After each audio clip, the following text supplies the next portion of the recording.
This presentation will be about 4 workplace opportunities within sport.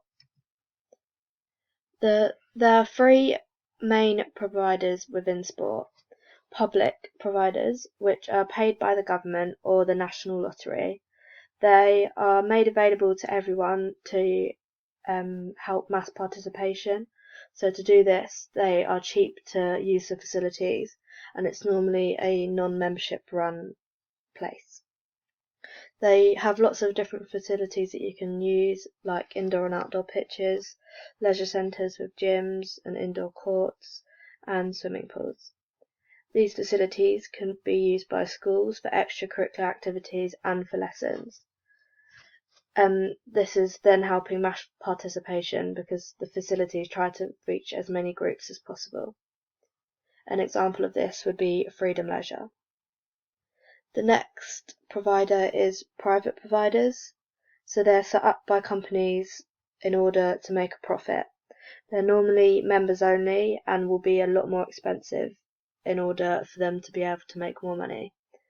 But along with this being more expensive, it means that the facilities that they offer are usually a lot better quality, and they could include more exclusive activities like proper golf clubs or tennis clubs that are specific to that sport.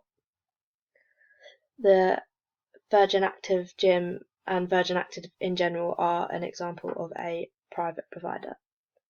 And the third one is voluntary. So these are non-profitable providers that are run by unpaid volunteers. They will use public facilities or open spaces, like just normal fields or parks that they can use. The clubs are often free to join, but there might be a small fee for kit or the facility hire or transport if they are going to away fixtures. There are 4 sectors within the sports industry. The first sector is sport and recreation. So this can be done by any of the 3 providers, but will be specific to a sport. So they will be working at any ability within the pyramid, so they could be either at any of the 4 stages. So examples of this could be a PE teacher, which would be at the foundation or participation level, or a swimming coach, which could be at performance or elite level. The next sector would be sports science. So these are people that are specialised in an area of sport. They can be with education or a private business. So they are there to aid the performance of athletes and people that are at high levels of sport. This could be people like sports therapists that are there to reduce or heal injuries, or dietitians or nutritionists that are there to improve or change the athlete's diet in order to help them with their performance. The next one is health and fitness. So they have a holistic approach to how they function and organise things. So the way they will help people is in like swimming therapy, like in the therapy pools, setting up gym programs in ways that would help the people to aid recovery. It could also be by having massages, so sport massages to help them relieve pain in muscles, or specialised fitness classes. They tend to be part of private providers as they work for actual clubs. So an example of this would be a sport therapist or sport masseuse. And the last sector is outdoor education.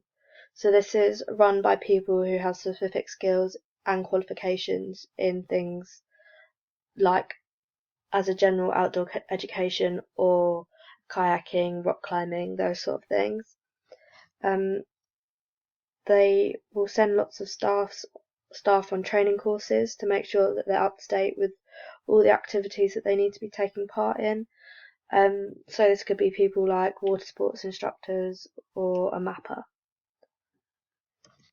the first job that I'll be speaking about is a swimming coach within the sport and recreation. So to be a swimming coach, you need an SDA Level 2 award in swimming teaching. So this will allow you to be able to teach people.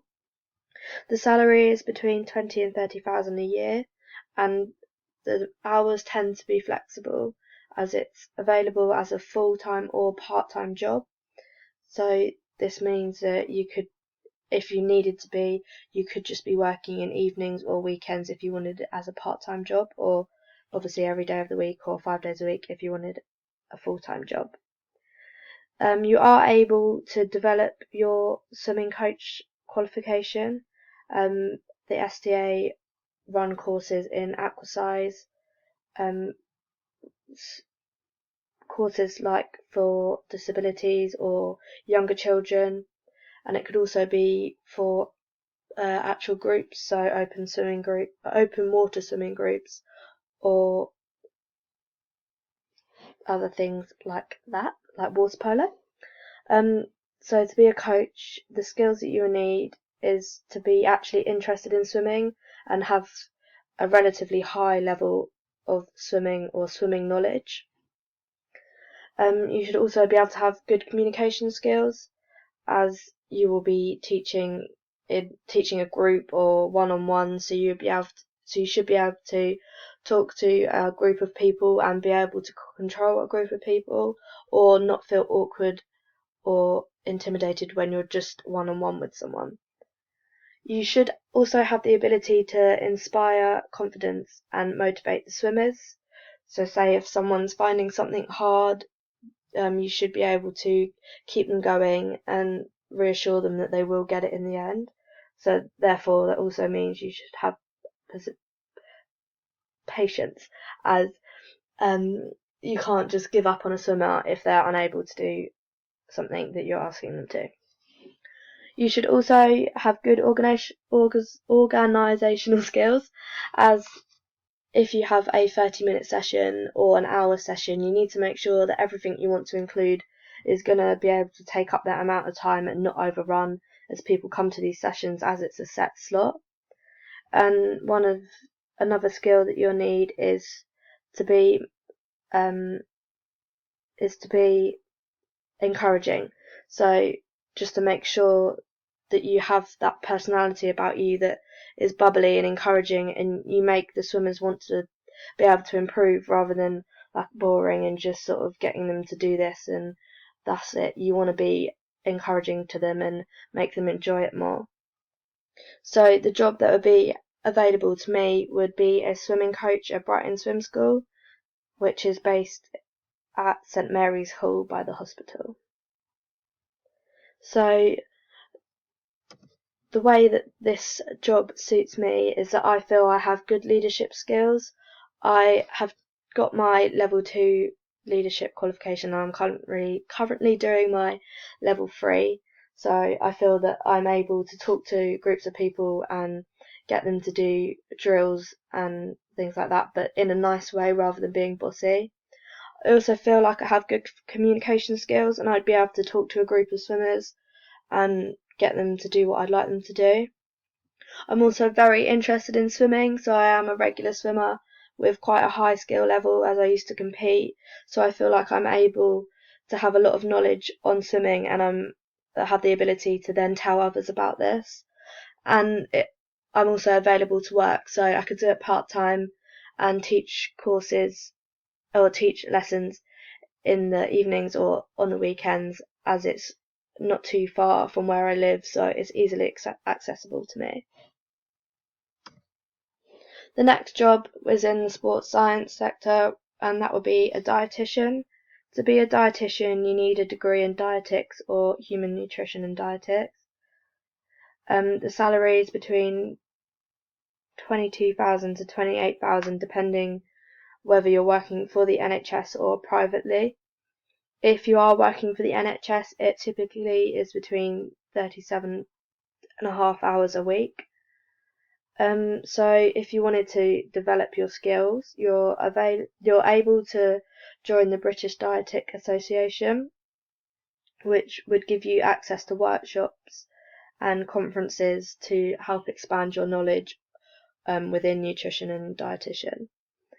The skills that you need would be an interest in nutrition and people's health and well-being, so wanting to help people and having like an interest in food and how nutrition works and how you can apply this to other people. You'd also need the ability to explain complicated situations to those without a science background. So if someone has something wrong with them and you're trying to explain how a different diet would help them, you need to do this in a way that is going to be understandable to someone that's not going to have as high as a knowledge as you on the subject. You also need to be a non-judgmental and understanding person, as people will have a lot of different lifestyles and the way they live is going to be very different to how you may live or someone else may live. So you've got to make sure that you don't judge the way people are, and as it's your job to make them better and improve their lifestyle rather than judging them. You'd also need to be patient, because change isn't just going to happen as soon as possible. You'd obviously need to work with people to help them get to the best health level that they could be at. You'd also should be able to motivate people. So to make sure that they are willing to improve, you need to really help them get up the courage to want to improve, and you need to do this by being motivational towards them. You'd also have to be able to work alone, so dietitians normally work one-on-one with their clients, so you need to be able to do this rather than depending on working in a group. So to evaluate this job, I feel like I am very motivational, so I have worked with children before, teaching their PE lessons, so I feel like I am very motivational, so I feel like I can get people wanting to take part in things and wanting to go along with something. I'm also very, very willing to help others, so one of my main interests is wanting to help people, and I feel like I do that in my everyday life a lot, as that's just something that I enjoy doing. I'm also not judgmental, so I feel like would be able to keep their patient confidentiality, and I wouldn't judge on what they're like. And I'm also very interested in the topic, so nutrition really does interest me and the way that different foods can affect your body. The next sector is health and fitness, and the job I'll be talking about is a sport therapist. So to do this, you need to have a degree in sport therapy or physiotherapy. The salary is usually between $2,600 and $3,200 a year. The only thing about the job would it's normally irregular hours, including evenings and weekends, as you'd probably be working with a club, so you'd go with the club's training sessions or match days. So if you wanted to develop your skills, as it's quite a competitive area of work to get into, you'd need to consider having the following things, which would be having the professional registration as a physiotherapist and the relevant master's or honours degree. You should try and get as much work experience as possible within therapy or working around that.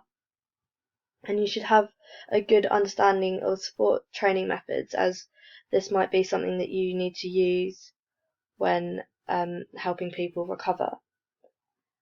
The skills that you need to have is to actually be interested in health science and sport, experience in treatment and managing sport injuries, as obviously that will be the main part of the job to get injuries better.